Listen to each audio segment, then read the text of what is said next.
নমস্কার বন্ধুরা, দিতির রান্নাঘর উইথ ব্লগ চ্যানেলে আপনাদের প্রত্যেককে স্বাগত। দেখুন, আজকে নিয়ে চলে এসেছি একদম নিরামিষ উচ্ছে চচ্চড়ি। একটু অন্যরকমভাবে উচ্ছের এই রান্নাটা আমি বাড়িতে ন্যাচারালি করে থাকি। তো এই রান্নাটা আমি যেভাবে করি চলুন দেখে নিন। তো দেখুন, আজকের এই উচ্ছে চচ্চড়িটা করার জন্য আমি এখানে নিয়েছি উচ্ছেগুলোকে একটু এইভাবে মোটা মোটা করে কেটে নিয়েছি, আর আলুগুলোকেও এইভাবে কেটেছি, আর সাথে নিয়েছি কিছুটা বেগুনটাকেও এরকম ছোট ছোট করে কেটে নিয়েছি। এদিকে দেখুন, কড়াইতে তেল গরম করে নিয়েছি। আমি ফোড়নে দিচ্ছি একটু 5 ফোড়ন। প্রথমেই দিয়ে দিচ্ছি তেলের মধ্যে উচ্ছেটা।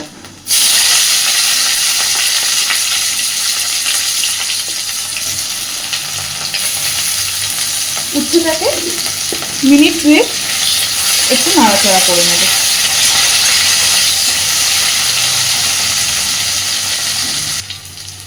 তো দেখুন, উচ্ছেটাকে আমি খানিকক্ষণ একটু নাড়াচাড়া করে নিয়েছি। এইবার এর মধ্যে দিয়ে দিচ্ছি আলুটা।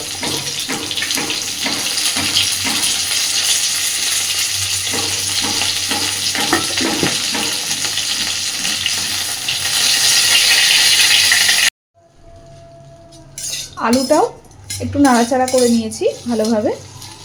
ভেজে নিতে হবে না, জাস্ট একটু নাড়াচাড়া করে নিলেই হবে। এবার আমি এর মধ্যে বেগুনটা দিয়ে দিচ্ছি।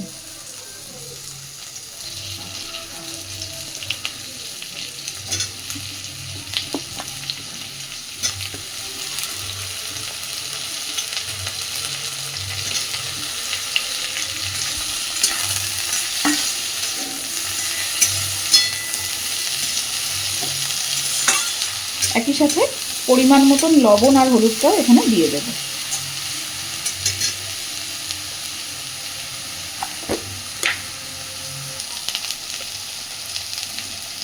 দিচ্ছি লবণ,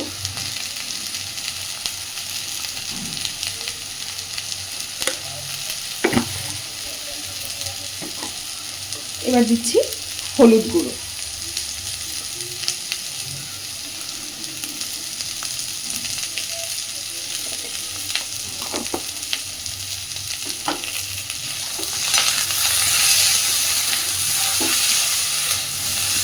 মিনিট 2 সবজিগুলোকে একটু হালকাভাবে ভাজা করে নেব।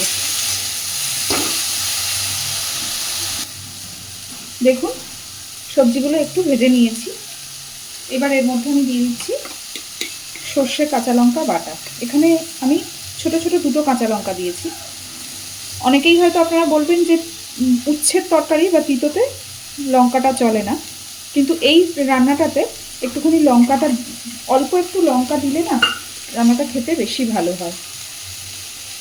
দিয়ে দিচ্ছি একটু জল।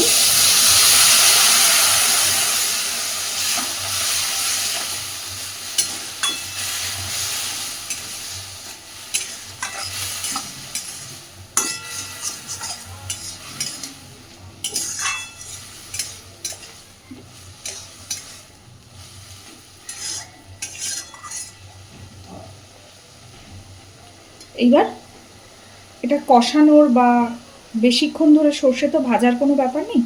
এবার এটা আমি পরিমাণ মতো জল দিয়ে দেবো। পরিমাণ মতো জলটা দিয়ে দিচ্ছি। খুব বেশি শুকনো করব না, হালকা একটু, তরকারিটাতে হালকা একটু ঝোল থাকবে।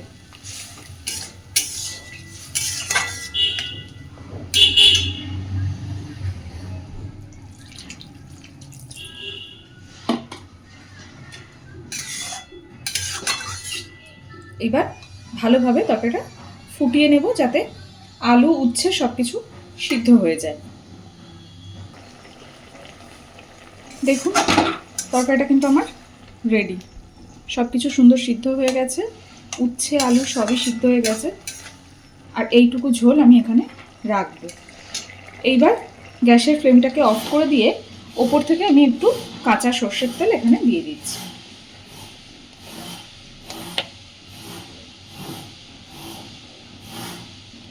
খুব সামান্য একটু কাঁচা সর্ষের তেল দিয়ে দিলাম।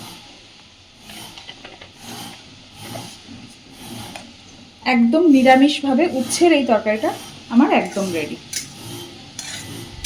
প্রথম পাতে গরম ভাতে কিন্তু এই উচ্ছে চচ্চড়িটা খেতে সত্যিই ভালো লাগে, মানে যারা অন্তত উচ্ছে খেতে পছন্দ করেন। তো বাড়িতে এইভাবে একবার ট্রাই করে দেখবেন, আর কেমন হয়েছে আমাকে জানাবেন। আর প্লিজ আমার চ্যানেলটাকে লাইক, শেয়ার এবং সাবস্ক্রাইব করে আমার পাশে থাকবেন। ধন্যবাদ।